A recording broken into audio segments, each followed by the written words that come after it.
মই যি ক'ব লাগে প্ৰথমতে মোক মাতিছে মই এতিয়াৰ শুনি লওঁ আৰু মোক তেখেতসকলে ইণ্টাৰগেট কৰিব ইণ্টাৰগেট কৰাৰ পিছত মই তাৰপিছত আহি যি ক'ব লাগে মই আপোনালোকক ক'ম এতিয়া মই আইন মানি আমি আইনৰ প্ৰতি সন্মান জনাই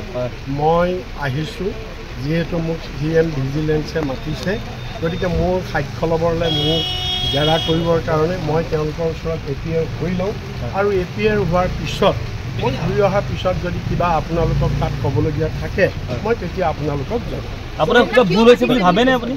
সেইটো কথা মই ক'ম তাত মই মোক যেতিয়া জেৰা কৰিব তেতিয়া মই ক'ম এতিয়া মই নকওঁ ভুল হৈছে বুলিতো মই নাভাবোঁ মই কেলৈ ভাবিম মোৰ ভুল হোৱাটো নাইও গতিকে মই সেইটো ভুলৰ কথাটো নাহেই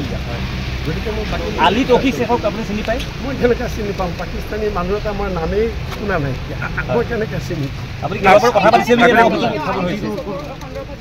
ছাতিটো পিছলৈ কৰক নাই সেইটো মইতো চিনি নাপাওঁ জানি নাপাওঁ মই কোনোদিন পাকিস্তান গৈও পোৱা নাই গতিকে মই কি ক'ম মই এই বিষয়ে একো নাজানো শুনক আপোনালোকে মোক পুলিচৰ যাতে জেৰা কৰি থাকিলে কি হ'ব মই যিটো নাজানো